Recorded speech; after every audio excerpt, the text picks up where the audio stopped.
Hello everyone, आप सभी का स्वागत है मेरे यूट्यूब चैनल सीक्रेट स्टडी पे।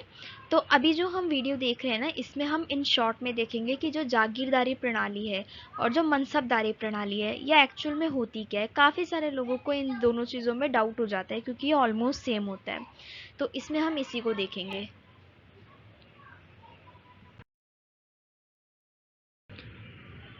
तो देखिए, सबसे पहली चीज़ है जागीरदारी और मनसबदारी। ठीक है, मैं आपको पहले ये बता देती हूँ। देखो, दोनों चीज़ें बिल्कुल सेम है, ज़्यादा उसमें कोई फ़र्क नहीं, बिल्कुल छोटा सा फ़र्क है जिससे दोनों के नाम बदल जाते हैं। सबसे पहले अपने माइंड में ये सेट कर लो, दोनों एक ही चीज़ है, दोनों के एक ही काम है। अब बस इसमें फ़र्क क्या होता है, देखिए। जागीरदार नगद वेतन के बजाय भूमि की एक विशेष इकाई, जिसे जागीर कहा जाता है, से राजस्व एकत्रित करके एक निश्चित राशि अपने पास रख लेता है। ठीक है, और मनसबदार क्या करता है? मनसबदार का अर्थ होता है पदाधिकारी।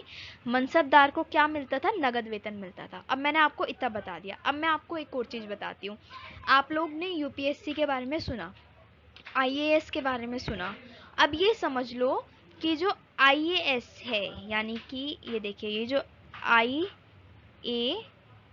आईएएस जो हैं वो हो गए उस टाइम में मनसबदार, यानी कि उस टाइम में आईएएस को आईएएस नहीं, मनसबदार कहा जाता था।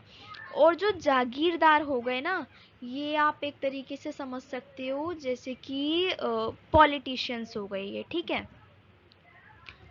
ये हो गए पॉलिटिशियंस। अब इनका क्या काम होता है? देखो, दोनों एक तरीके से देखा जाए तो सेम ही काम करते हैं। अगर ये हमारा जो जागीरदार है, ये हो जाता है हमारा सीएम, तो देखो इसका भी सेम काम है और इसका भी सेम काम है। दोनों क्या कर रहे हैं? राज्य चला रहे हैं। ठीक है, दोनों जनता की भलाई के लिए काम कर रहे हैं। अब इसमें क्या होता है, जागीरदार में इसको भी ज़मीन दे दी जाती है और मनसबदार को भी ज़मीन दे दी जाती है, यानी कि दोनों को एक एक क्षेत्र दे दिया जाता है, तुम्हें इस क्षेत्र को संभालना है और तुम्हें इस क्षेत्र को संभालना है। अब फ़र्क क्या होता है? बस इनकी सैलरी। जागीरदार क्या करता है, अगर सपोज उसको दे दिए, उसको बहुत सारी ज़मीन दे दी है। ठीक है, एक ज़मीन का भाग दे दिया है। अब उसमें उसको बोल दिया जाता था कि अगर ये जो ज़मीन है, मैं आपको एक अंदाजे से बोलती हूँ, जैसे 4 किलोमीटर की ज़मीन जो थी वो ज़मींदार को दे दी गई और सेम ही दे दी गई मनसबदार को, यानी कि 4-4 किलोमीटर में जितनी ज़मीन आ रही है वो मनसबदार की और उतनी ही ज़मींदार की। अब ज़मींदार क्या करता था? अब उसका सैलरी टाइम आ गया, अब ज़मींदार पैसे किससे लेगा? तो ज़मींदार क्या करता था, एक हिस्सा उसको निश्चित कर दिया जाता था कि इतने हिस्से का जो राजस्व आएगा वो आपकी सैलरी। ठीक है, उसी में आपको अपना आप को पालना है, अपने परिवार को पालना है, अपनी सेना पालनी है, चाहे फिजूल खर्ची करो, चाहे कुछ भी करो, तुम्हें उसमें गुजारा करना है। ठीक है, यानी कि जितना भी राजस्व उस लैंड से इकट्ठा होता है, उसका एक हिस्सा उसको निश्चित बता दिया जाता था कि इतनी राशि आप रख लो अपनी सैलरी के रूप में, और बाकी के जो भी पैसे हैं वो आप दे दो जो राजा है उसको। अब मनसबदार की बारी आती है, मनसबदार का भी सैलरी टाइम आ गया।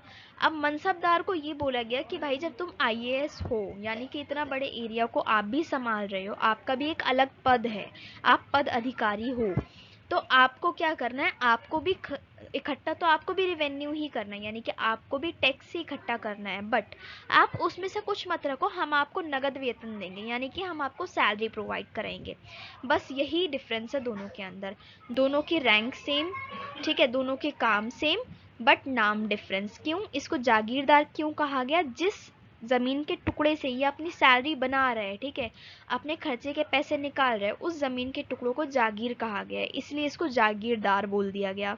अब इसको मनसबदार कहा गया क्योंकि मनसब का मतलब होता है एक पोस्ट, इसको थोड़ा सा अच्छा नाम दे दिया गया है। ठीक है, क्यों? क्योंकि ये क्या कर रहा है, ये अपना काम कर रहा है और काम के बदले में सैलरी ले रहा है।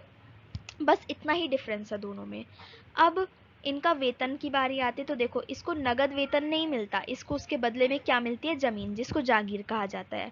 और इसको क्या मिलता है? इसको ज़मीन नहीं मिलती, इसको ज़मीन के बदले में नगद वेतन मिलता है। यही दोनों में डिफरेंस है, जो इनके नाम भी अलग हैं। अब इनमें विशेषता क्या है? जमींदार प्रणाली के तहत जमींदार विशेष जागीर का भू राजस्व इकट्ठा करते हैं। एकत्रित राजस्व से जमींदारों को वेतन दिया जाता है। ठीक है, यानी जागीरदारों को वेतन दिया जाता है और शेष राजस्व मुगल के खजाने में चला जाता है। यानी कि अगर उसको इतना पार्ट दे दिया जागीरदार को, तो उसको बोला इसमें से जितना भी टैक्स इकट्ठा हो रहा है उसका इतना सा पार्ट आप अपने लिए रख लो, ये आपका वेतन होगा, इसके अलावा हम आपको कोई सैलरी नहीं देंगे। तो जो ये रेस्ट जितना भी हो गया इसका टैक्स, ये तो किसको पास चला जाएगा, ये मुगल खजाने में चला जाएगा। और जो इसका ये वाला छोटा सा पार्ट रह गया, ये क्या होगी, इसकी सैलरी हो गई। तो ये क्या कर रहा है, जमीन से यानी कि जागीर से ही अपना पैसा ले रहा है, इसलिए इसको क्या बोल दिया, जागीरदार। अब सेम काम होता है मनसबदार के साथ भी।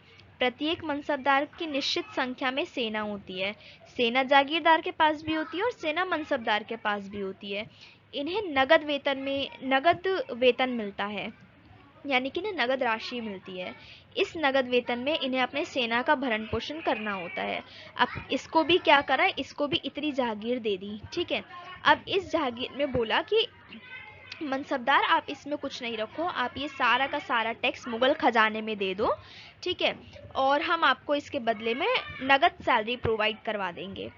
तो इसलिए इसको मनसबदार कहा गया। दोनों लोग सेम है, दोनों के काम सेम है, दोनों टैक्स इकट्ठा कर रहे हैं एक क्षेत्र पर, ठीक है।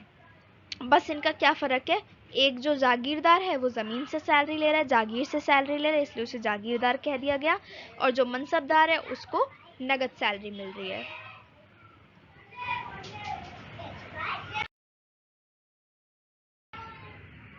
आई होप आप लोगों को ये चीज़ समझ में आ गई होगी, जो आपका डाउट था जागीरदार और मनसबदार में वो क्लियर हो गया होगा। तो thanks for watching my video.